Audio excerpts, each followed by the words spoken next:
पत्रकार बंधुओं को नमस्कार। एक अत्यंत गंभीर विषय पर यह प्रेस वार्ता बुलाई गई है।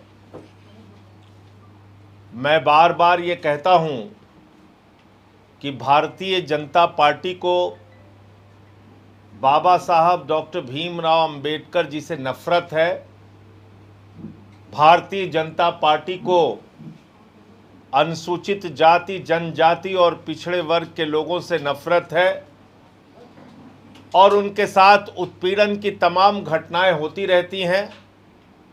उनको अपमानित करने की भी तमाम घटनाएं होती रहती हैं और इसी क्रम में एक बड़ा फैसला योगी सरकार करने जा रही है, जिसमें कि 10 विधानसभा मार्ग में जो डॉक्टर भीमराव अंबेडकर महासभा के अंदर बाबा साहब का अस्थि कलश प्रतिमा और बुद्ध विहार है, उसको वहां से शिफ्ट किया जा रहा है। उसको वहां से हटाने की तैयारी योगी सरकार कर रही है। मैंने इस संबंध में उत्तर प्रदेश के मुख्यमंत्री योगी आदित्यनाथ जी को पत्र भी लिखा है कि बाबा साहब डॉक्टर भीमराव अंबेडकर जी का ये अपमान कतई बर्दाश्त नहीं किया जाएगा और अगर कोई ऐसी मंशा आपकी है तो उस पर तत्काल रोक लगाइए, वरना आम आदमी पार्टी इस मुद्दे को लेकर हर जगह प्रदेश में आंदोलन करने का काम करेगी। नंबर 1। इसके बारे में जनक प्रसाद जी ने तमाम जो समाज के वंचित समाज के लोगों का जो लोग संगठन चला रहे हैं उनसे बातचीत भी की है पिछले दिनों, तो मैं चाहूँगा ये भी अपनी बात रख देंगे, फिर अन्य विषयों पे हम अपनी बात रखेंगे।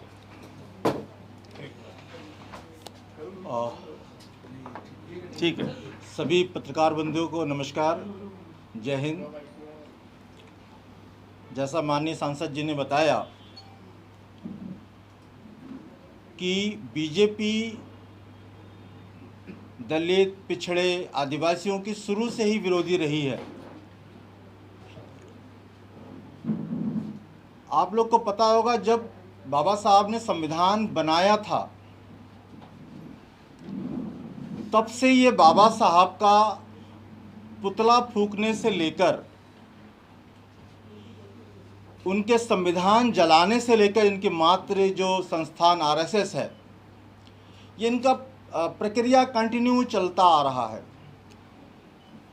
लेकिन ये उस महान शक्ति की अस्थि कलश वहाँ पे मौजूद है जो डॉक्टर सविता अम्बेडकर जी ने उनके हाथों से रखा गया था 90 में। आप समझ के देखिए, उस महान शक्ति, महान आत्मा ने उनके समाज को पानी पीने से तक वंचित किया था।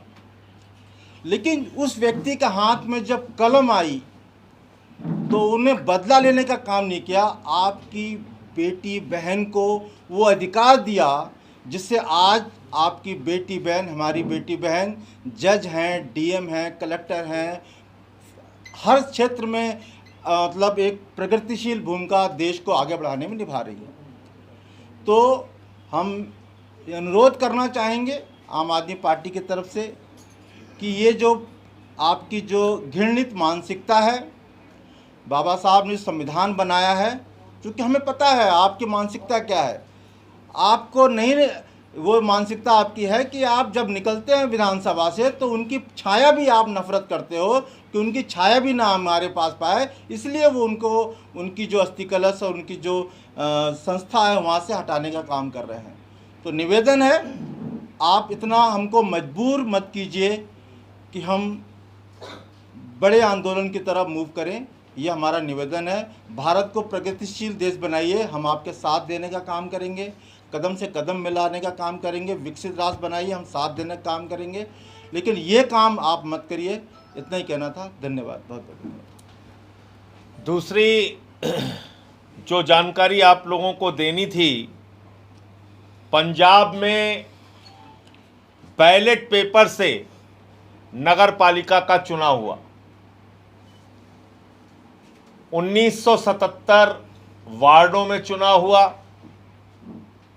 कई नगर पालिका परिषदों का चुनाव हुआ, और अभी तक जो परिणाम आए हैं उस परिणाम ने साबित किया है फिर से एक बार कि पंजाब की जनता का भरोसा आम आदमी पार्टी में है, अरविंद केजरीवाल में है, भगवंत मान जी की सरकार में है, और पंजाब की जनता ने खूब जमकर आशीर्वाद आम आदमी पार्टी के पक्ष में दिया है। बैलेट पेपर से चुनाव हुआ, बैलेट पेपर से चुनाव ना हो इसके लिए ईडी पार्टी सुप्रीम कोर्ट तक गई कि साहब बैलेट पेपर से चुनाव नहीं होना चाहिए। क्या डर था भाई तुम्हारे मन में?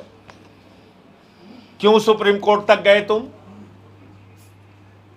फिलहाल उनको कहीं से राहत नहीं मिली और बैलेट पेपर से चुनाव हुआ, सफाया हो गया ईडी पार्टी का पंजाब में, बुरी तरीके से सफाया हो गया।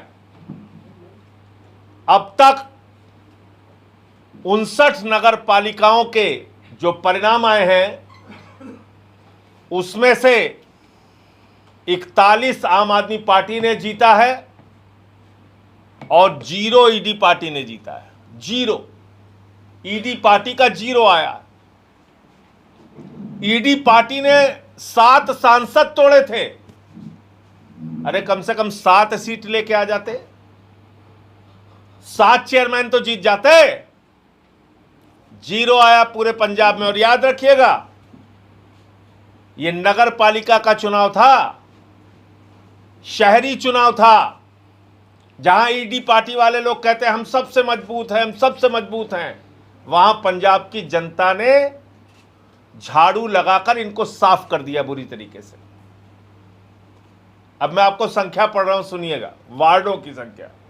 वो तो मैंने नगर पालिका परिषद में जो चेयरमैन हमारे जीते हैं, मैंने उनकी जो चेयरमैन बनेंगे उनकी संख्या बताई।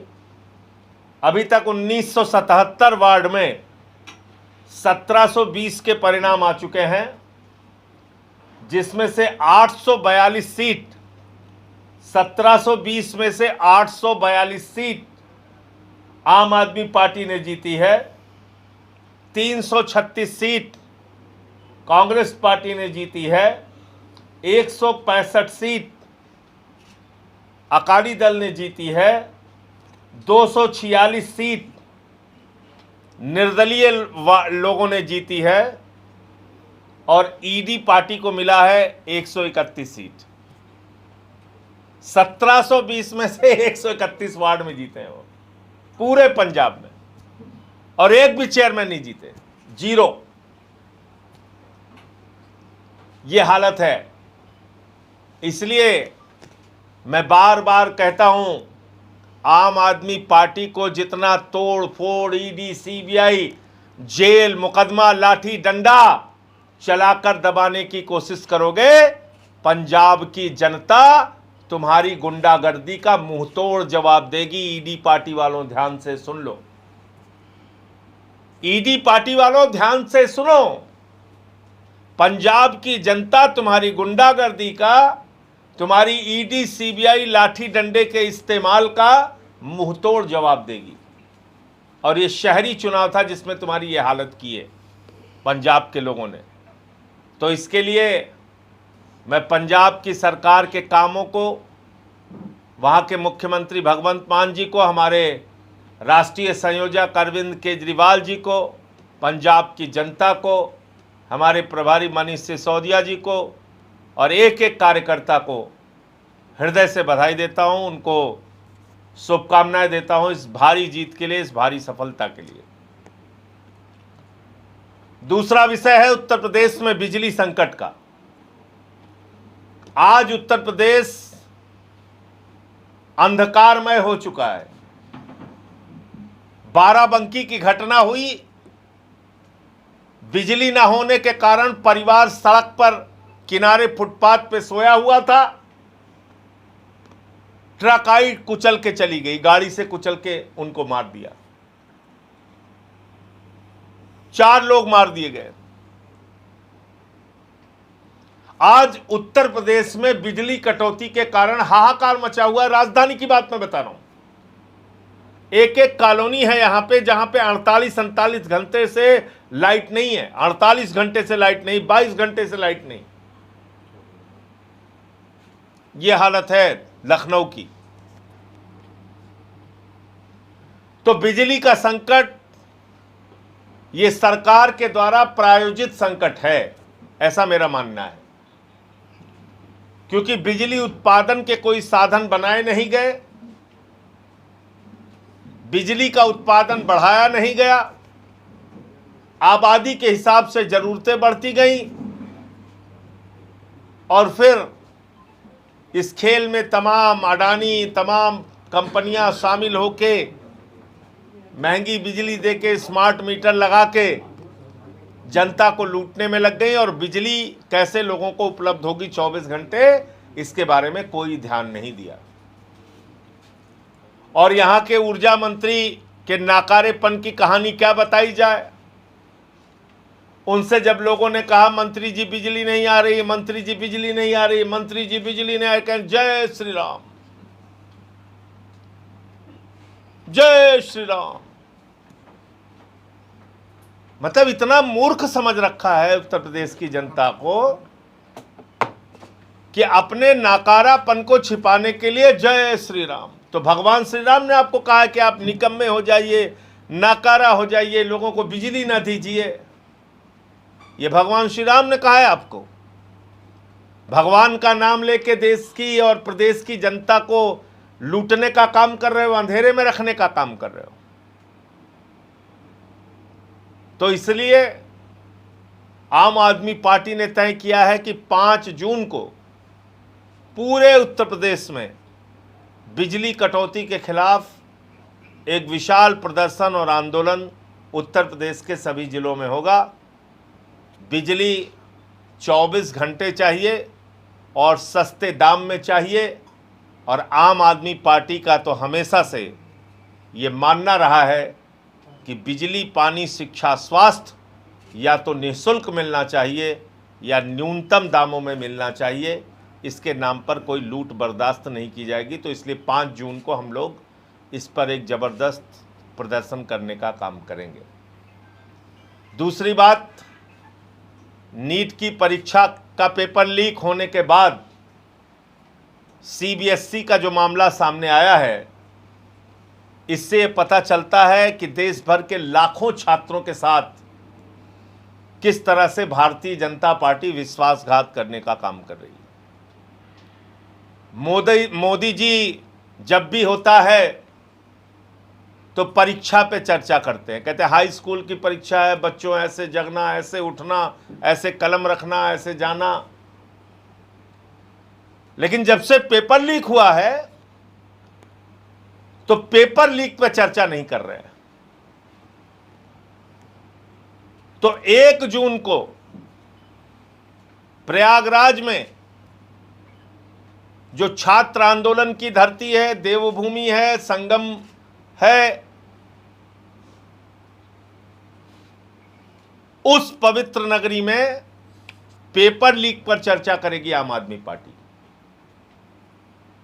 मोदी जी परीक्षा पे चर्चा करते हैं लेकिन पेपर लीक पे चर्चा नहीं करते। आम आदमी पार्टी पेपर लीक पे चर्चा करेगी, और पेपर लीक की कितनी घटनाएं उत्तर प्रदेश में और देश में हुई हैं, भाजपा शासित राज्यों में हुई हैं, या कुल कितनी घटनाएं हुई हैं, उसका पूरा ब्यौरा और आंकड़ा 1 जून को वहां पर छात्रों के बीच में इसको रखा जाएगा।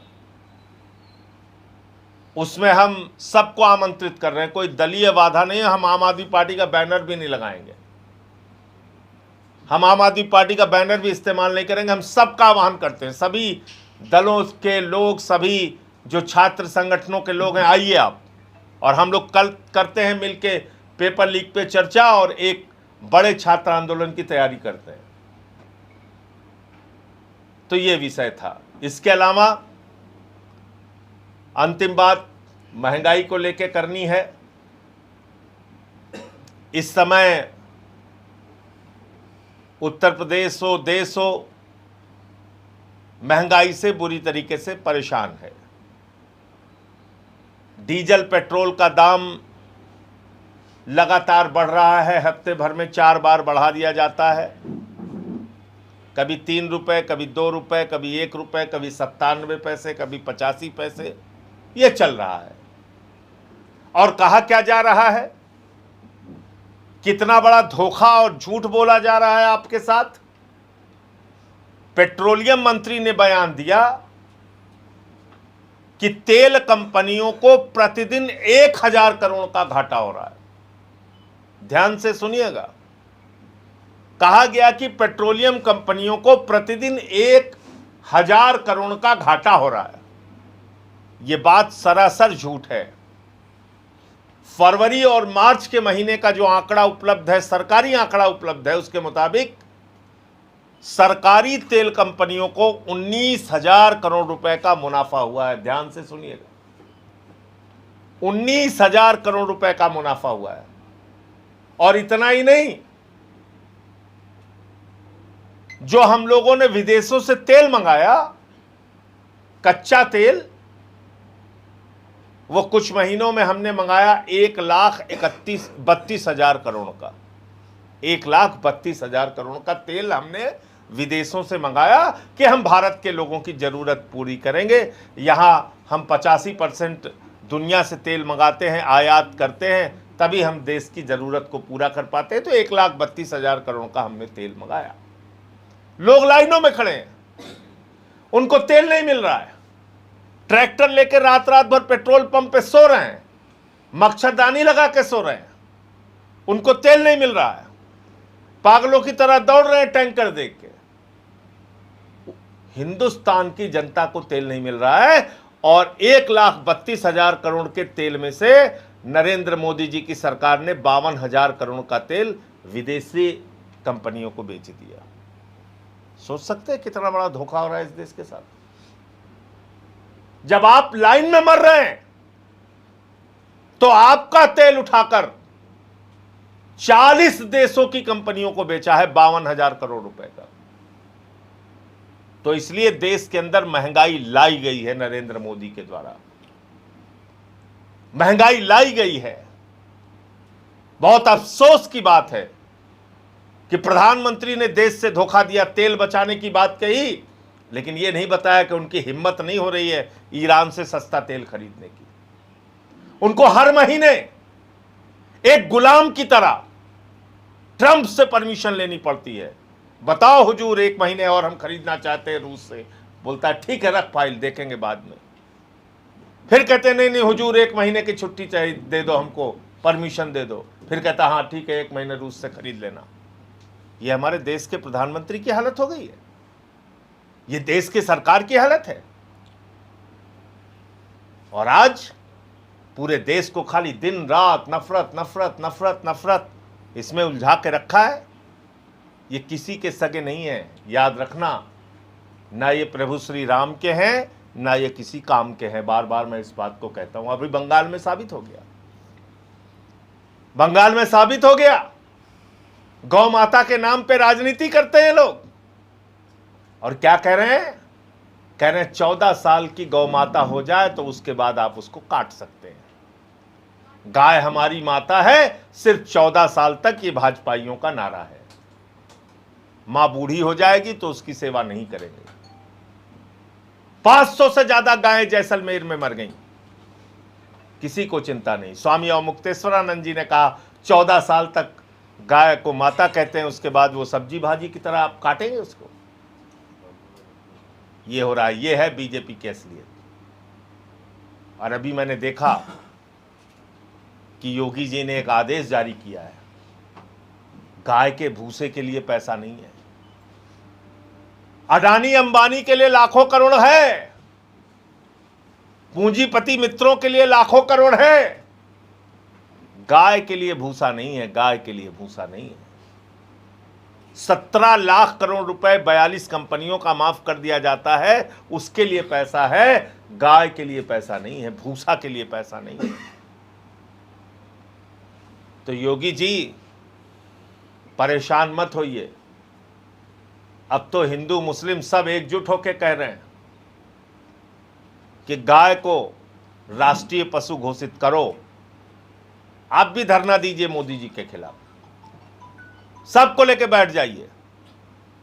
और जब अब सारे लोग मिलकर कह रहे हैं गाय को राष्ट्रीय पशु घोषित करो, तो आप घोषित कराइए राष्ट्रीय पशु।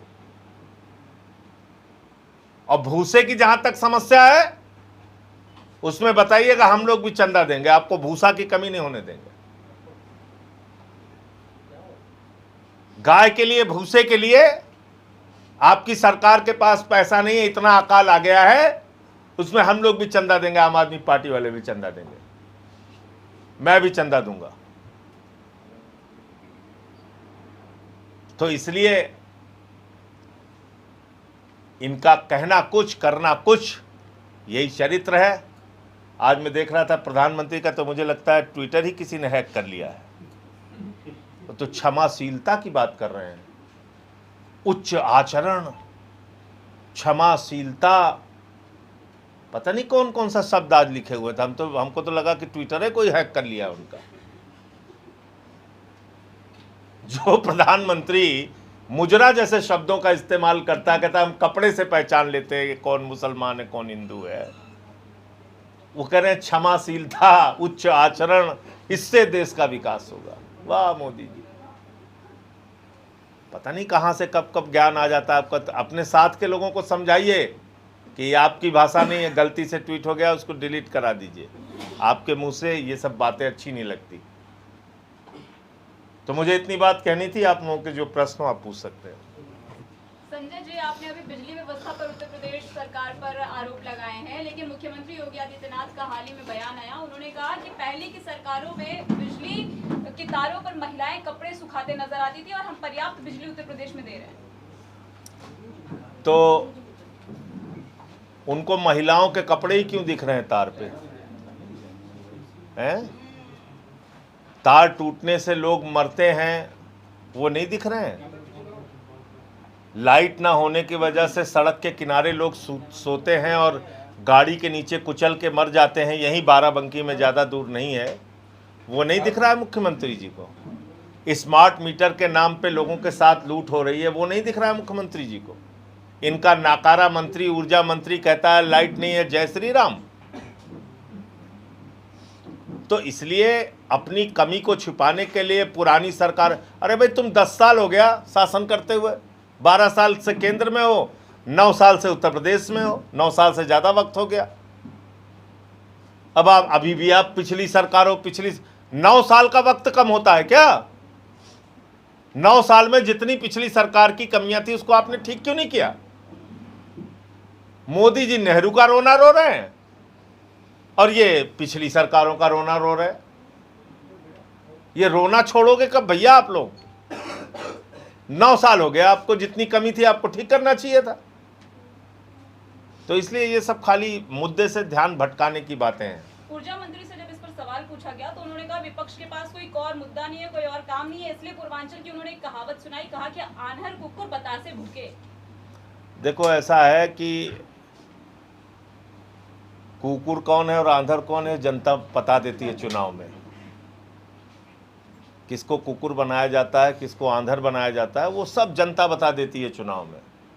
इसलिए ये अहंकार की भाषा नहीं बोलनी चाहिए मंत्री जी को। और अभी कह रहे हैं कि विपक्ष आरोप लगा रहा है, उनसे कहिए 2 दिन बिना लाइट के सो के दिखाएं तो अकल ठिकाने आ जाएगी। बिजली एक ज़रूरत है हर इंसान की। उस मुद्दे को आपको संवेदनशीलता से डील करना चाहिए, उसका समाधान खोजना चाहिए, उसके रास्ते कुछ बनाने चाहिए। तो कभी जय श्री राम, कभी विपक्ष को गाली दो, कभी कुकुर बिलार कहो, इससे थोड़ी सही हो जाएगा। संजय जी, सीएम योगी आज मऊ में थे, उन्होंने कहा कि आज माफियाओं की स्थिति पूरी तरीके से रावण और कंस की तरह, आप कोई माफिया पिस्टल लेकर डरा नहीं सकते। नहीं, हर बार वो बोलते हैं माफियाओं के बारे में, और थाने से लेके और शहरों तक, गांवों तक जो अपराध हो रहे हैं वो कैसे हो रहे हैं? जो रेप की घटनाएं हो रही हैं, जो थानों में हत्याएं हो रही हैं, ये सब कैसे हो रहा है? तो इसलिए वो कानून व्यवस्था को लेके बार बार बातें करते हैं।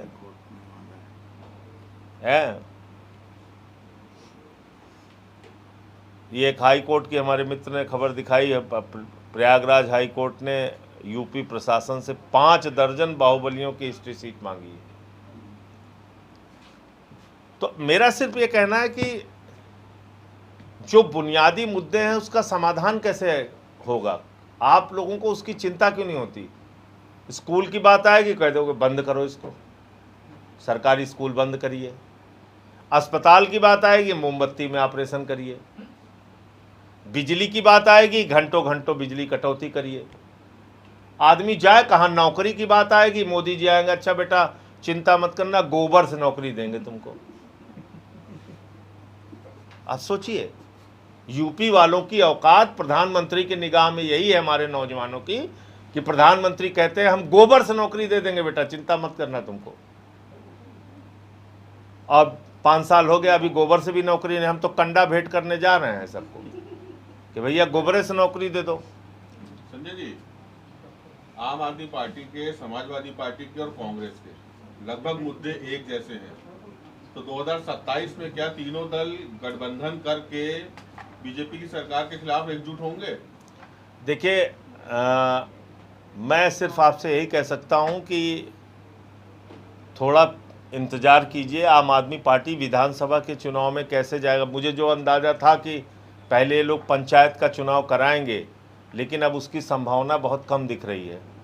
तो थोड़े समय इंतज़ार कीजिए, विधानसभा के चुनाव में हम कैसे जाएंगे उसके बारे में हम रणनीति तैयार कर रहे हैं और फिर विस्तार से आपको क्या बताएंगे। गठबंधन पे कुछ विचार हो रहा है, कुछ बातचीत चल रही है? जितने भी विकल्प हैं उन सब पे विचार करके आपको बताएंगे। संजय जी, नीट के पेपर को सेना के विमानों के माध्यम से ले जाने की तैयारी, ये बहुत ही हास्यास्पद बात है। देखिए, बहुत ही हास्यास्पद बात है, मुझे दुख है इस बात का। सेना का काम है दुश्मनों से लड़ना, लेकिन हमारे देश की सरकार इतनी लचर हो गई है कि उसको सेना का इस्तेमाल करना पड़ रहा है पेपर पहुंचाने के लिए। ये कितना शर्मनाक है। दुनिया के देश जो हमारी तरफ देखेंगे वो क्या सोचेंगे? हिंदुस्तान ऐसा देश है जहां निष्पक्ष ईमानदारी के साथ परीक्षाएं नहीं हो सकती हैं, सेना लगानी पड़ रही है। मतलब अजीब हाल है। एक सवाल पहले पेपर का एक पैटर्न था, आप लोगों को याद होगा शायद, जो कि इस सरकार ने बदला, कि 3-4 तरीके के पेपर आते थे। अगली आगे को जो बैठा है उसको अलग पेपर मिलता था, पीछे वाले को अलग मिलता था, उसके बगल वाले को अलग मिलता था, बगल वाले को अलग। ये था ना सिस्टम। क्यों हटा दिया भैया उसको? भाई उसमें लीक होने की संभावना है, क्योंकि किसी को पता नहीं किसके पास कौन सा पेपर आएगा। लीक होने की संभावनाएं कम थी। ये छोटा मोटा गैंग नहीं है, ये हजारों करोड़ का, मैं बार बार इस बात को कह रहा हूं, ये हजारों करोड़ का पेपर लीक गैंग है। ये छोटा मोटा गैंग नहीं है, इसलिए इनके खिलाफ कोई कार्रवाई नहीं हो पा रही है। अभी CBSE का, फिर उसके बाद देखिए SSC का, अभी सेंटर्स के ऊपर हंगामा हुआ, यूपी में ही, प्रयागराज में, और बिहार के अंदर हंगामा हुआ। आप ऐसा सिस्टम कॉम्प्लिकेटेड बना के रखे क्यों हुए हैं, मुझे समझ में नहीं आता। यूपी के आदमी को जाना पड़ रहा है केरल एग्जाम देने के लिए, ऐसे ऐसे आप सेंटर लगवा रहे हैं जी। आजम खान की जो सजा थी सर 7 साल की, वो रद्द कर दी गई है। अब्दुल्ला आजम की बेटी भी। जी, देखिए, मैं बार बार इस बात को कह चुका हूं कि कानून का दुरुपयोग करके विपक्ष के नेताओं का उत्पीड़न करना, उनको जेल में डालना, उनको प्रताड़ित करना, ये भारतीय जनता पार्टी का चलन हो गया है। और उसी तरह की कार्रवाई आजम खान और उनके बेटे के खिलाफ की गई। तो इसलिए जब कहीं सही मामला किसी कोर्ट के सामने सारे साक्ष्यों की बात होती है तो रिलीफ मिलता है, फिर बीजेपी उठा के अंदर कर देती है, फिर उनको कानूनी लड़ाई लड़नी पड़ती है। तो ये एक उनके साथ चल रहा है मामला। जो मैं समझता हूँ बिल्कुल ठीक नहीं है। संजय जी, हनी सिंह की एक फोटो तरुण चुग जी के सामने आई है। वो कह रहे हैं उनके हाथ में हनी सिंह के दूध दही मट्ठा है, कह रहे हैं पंजाब को पूरी तरीके से ड्रग से मुक्त करा देंगे, आपकी सरकार है। क्या लगता है वहाँ पर निशाना आपके ऊपर साधा जा रहा है? ईडी पार्टी वाले, बिल्कुल ईडी पार्टी वालों का अभी देखिए तो रिजल्ट आया तो है, उनको मुक्त तो करा दिया पंजाब वालों ने। पंजाब के लोग ईडी पार्टी को पूरी तरीके से पंजाब से मुक्त कर देंगे, वहाँ से उनकी कंप्लीट छुट्टी करेंगे, आप चिंता मत कीजिए।